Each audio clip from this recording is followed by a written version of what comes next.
Yes. Yes. Okay. Hello. So Welcome again. in this video, Up. we'll make a follow-up video on the first one. This will be about resources. Essentially, it's a summary of what you can use in order to help yourself heal, help yourself cope with emotions and situations. So the first thing, the most basic thing, is something that we call somatic affirmation. That means you're talking to the body, addressing the nervous system directly by telling it in your own thoughts, in your own self, you are safe, you are loved, I trust you, everything is okay. These are somatic affirmations, where it's essential that when you tell your body this, and with your intention, you're basically addressing directly your nervous system, body, treat it like a consciousness, you could say, because it is listening to you. You reaffirm that, oh, yeah, okay, so I am safe now, I am loved, I am trusted. But it's important and essential that you feel this in the body. And to help yourself with that, you can use many exercises. And yes, it is important that you train yourself to, like, once you have experienced safety, or you have a session from us, or you have gone through yoga and you experienced a deep relaxation, you can get that memory in the body. You can recall it and make it stronger. That's kind of what it serves.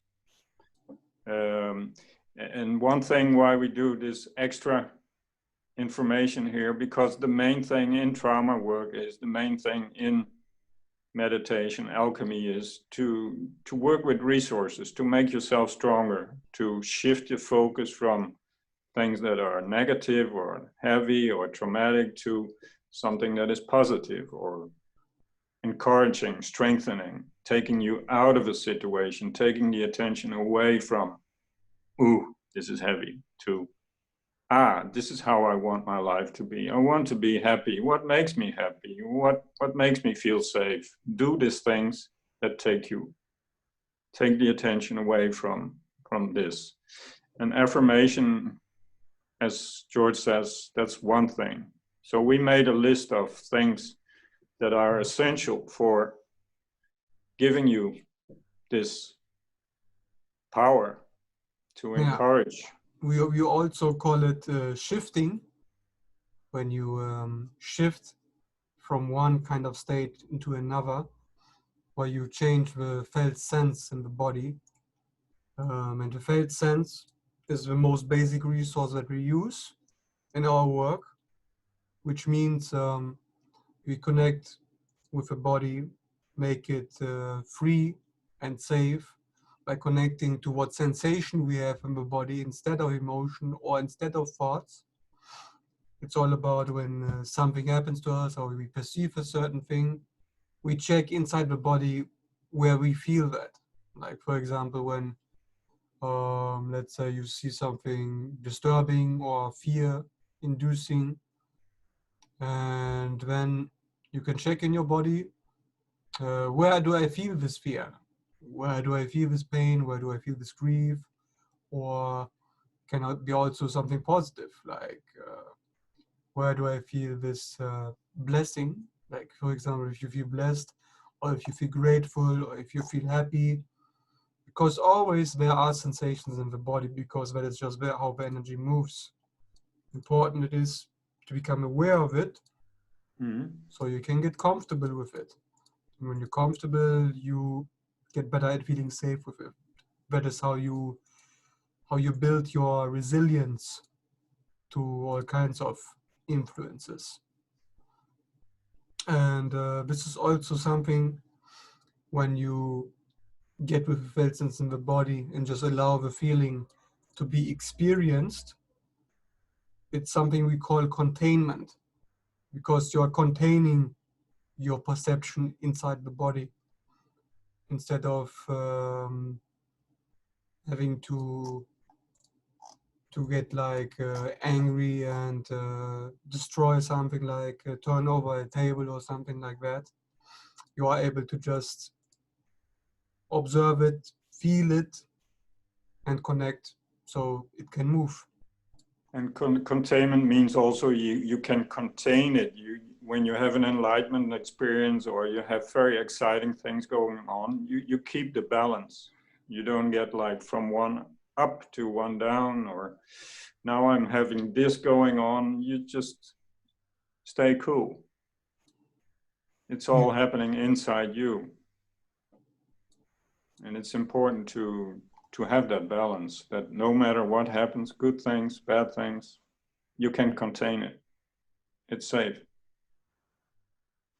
Yeah, when you are containing, you're also automatically getting more grounded when you use the felt sense in this way.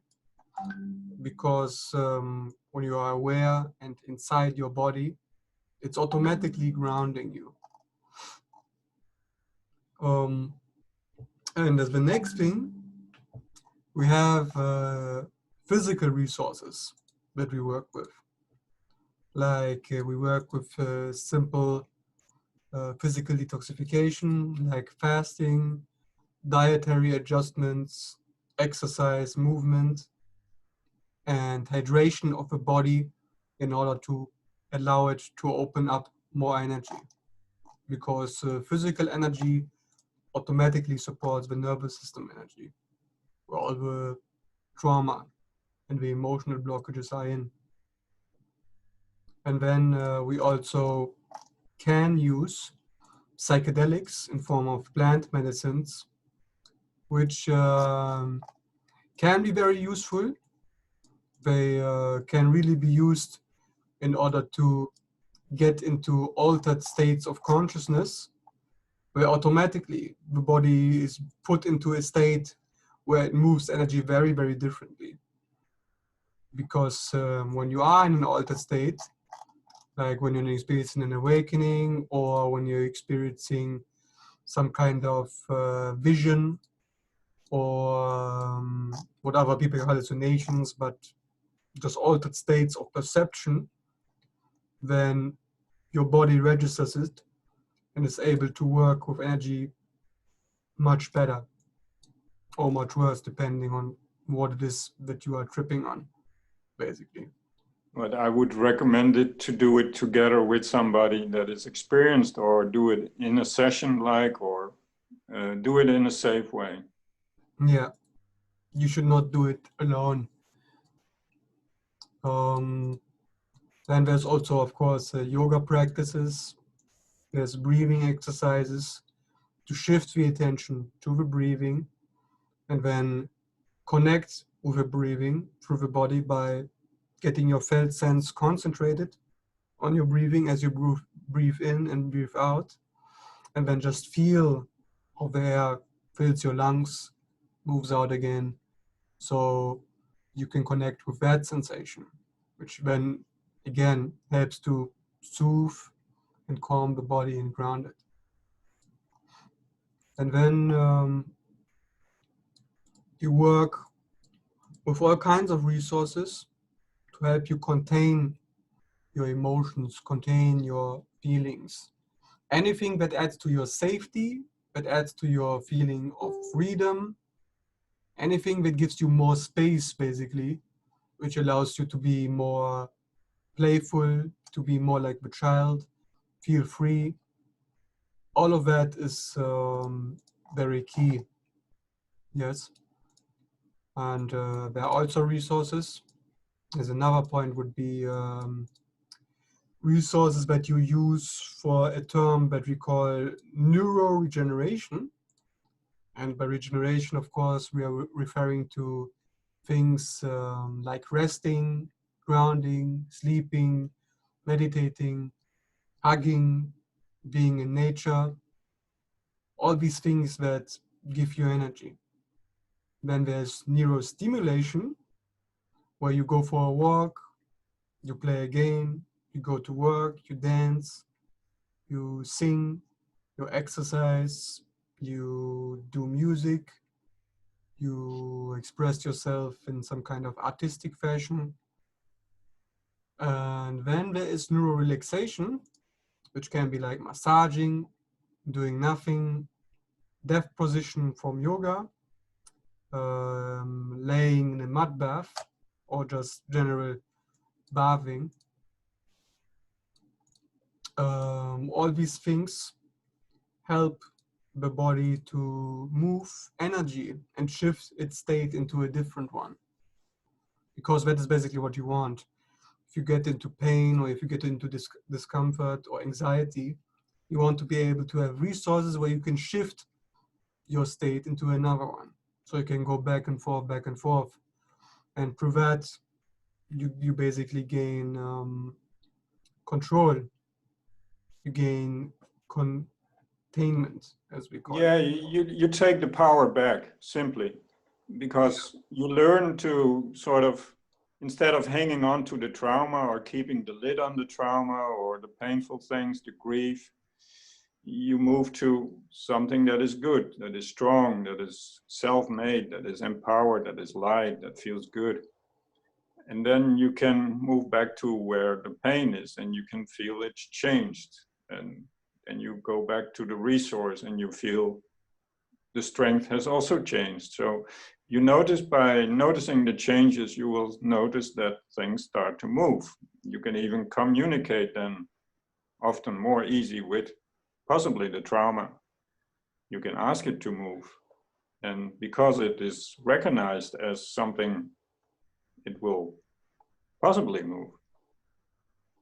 At least the awareness has changed.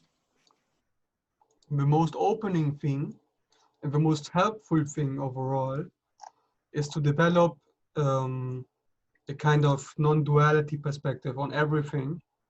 Yes. Where you can actually recognize that the trauma you had or the disease you had is or was a blessing, actually, because this allowed you to open up to different kinds of healing, like this one, and gets you to grow as a person and become actually much more autonomous as a result.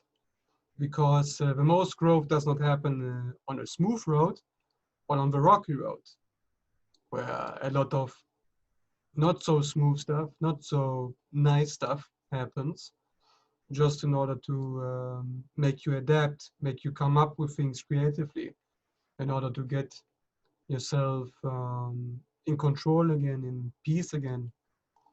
But we talked about it in our preparation as the observing position, where, because there is an awareness that this is happening to you, the thoughts, the feelings, the bodies, the emotion, something is observing this.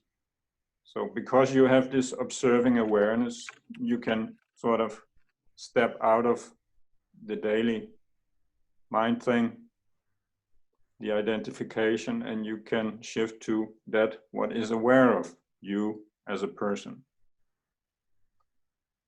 By shifting that awareness, you have more distance from it, and at the same time you can safely feel the felt sense without identification. By shifting to that observing position, you will gain freedom from identification. And by that you have a resource that is connected to your essence, or you could also say the observing is part of the inner child, is part of this soul consciousness. It is aware that you exist as a person.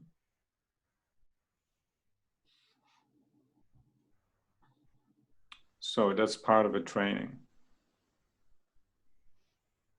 And also that's part of what we try to make happen in the session. So you will grow in that awareness of how this observing consciousness works and get familiar with it. Yes. It's all making it easy also. It's all about, a lot about making it easy to see for the body, that there's no threat for you, that there's no danger, there's no battle that has to be fought. So you are allowed to get out of this, what many people are in, the state of freezing, the state of anxiety, the state of discomfort, the state of anger, irritation, and disconnect. So the body can move the energy again. Because if you really look, fear, you cannot find fear in the body. It doesn't exist. When you try to find your ego, you will not find it. It doesn't exist. It's just an illusion. Ramana once said, sort of, that's your essence, that what you are has never been born and cannot die. So when you take the fear of death away, when you take the fear of an identity that doesn't exist away, then there comes a kind of freedom. Once it is understood on a certain level that there is nothing to fear, nothing to be afraid of, that everything is safe. Like even if you don't believe in what we are saying, like we are making this grand claim, oh, there's no beginning, there's no end, there's no death, no birth. This is like, it can be for some people, but this sounds too esoteric. But it's not about having a certain belief, just that, but about having a resource, actually. Like, even though we believe it as real, we also believe that if you don't believe that it is real, it is such a massive resource to not be attached to death, to not be attached to birth, to actually see life as endless, basically. That, yeah, you go through this experience and then it's over and then you move on to another kind of experience. It just makes it very, very much easier not to get attached, because this whole attachment kind of business is what gets people into a lot of trouble, because then they get very, very hurt and very fearful. And you don't want your life to be ruled by fear, which is why it's so crucial and also an important resource to dissolve attachments. And you do it very slowly and very gently, because you cannot force yourself to get out of an attachment. You actually have to be very gentle and patient with you, because this whole detaching business is a very slow process. It has to be felt and experienced in the body. The body actually has to accept a new belief system before it gets integrated and before it can really be used as a resource. So yes, we don't ask you to believe anything, as we don't believe anything. You have to really question everything. And when you question it, your body will confirm or be an assistant in it. There is things the mind doesn't understand, but once the mind or the brain has been corrected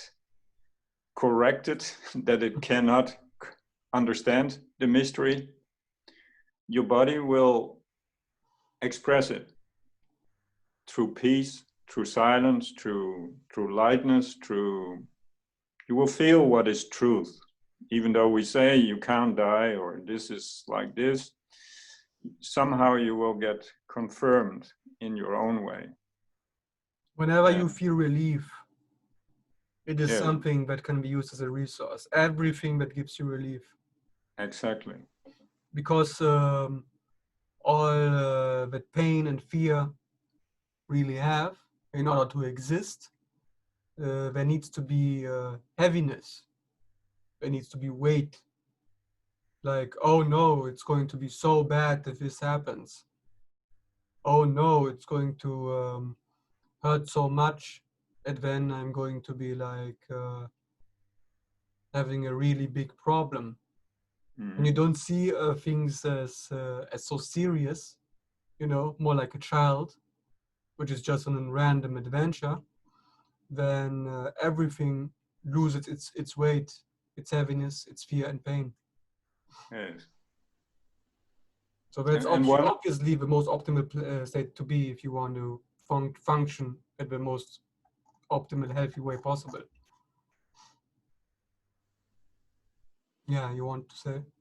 yeah, I was thinking like a lot of people think that we go too much into the past, what happened in the family, what happened before, what were the traumas when you were young, or I mean, we're digging in the past, but in trauma, there is no past. What is happening in your body is now.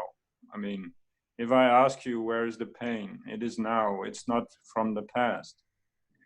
Actually, the traumas have happened in the past, but they are kept together in the body now. The past is not there. It's like, we like the German word trauma more than the explanation of trauma from the normal thing, which is said it's a wound, but even the wound is still there. But in a trauma, it is like, trauma, German word is dream. It is not real, but the pain feels very real. The repression, somebody died, a loved one broken up. I mean, that feels pretty real, yes. But when it gets dealt with in the now, then it dissolves. Because the essence is of the whole thing with resources is that we deal with what is, not what has been.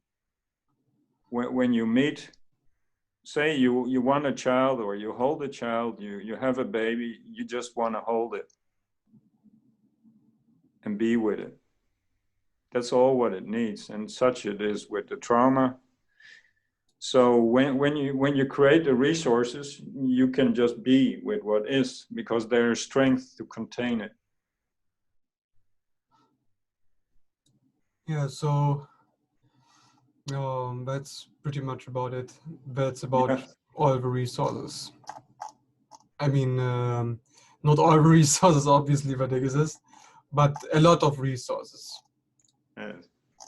You know, you can make a list of it. You can meditate on a single resource that you want to integrate in your daily life.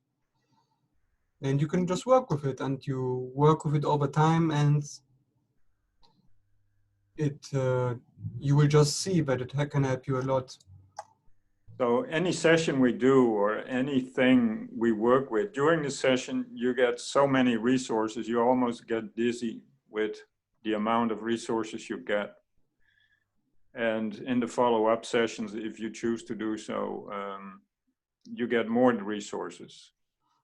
And we like to activate, so you come up with your own resources, but generally we help you to come up with them. And also we get challenged in being creative, because we have to come up with resources that work for you. And so it's very creative work. It's high art. Yes, you individualize it according to you. Yes, Especially where art comes in.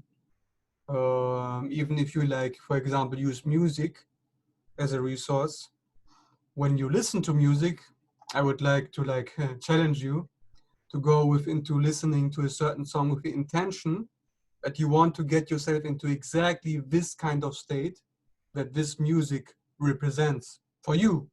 Because not like the music as something of its own, but what you make of it, what you interpret of a song that you listen to. That is all that matters. That is the only reality that your body can operate on, is your interpretation of what is happening. Yeah, so yeah, you can be very creative with this, and it's all about making it work for yourself. Yes. Yeah, so basically that's the end of this video. Thanks for watching, if you watched this far. Yeah, we have one resource more, and that is hug them. Yeah, hug them. And yes, of course, you can mention the main keyword, there is love, but that's obvious as the resource. Yes. So thanks for watching. Yes. Bye. Bye.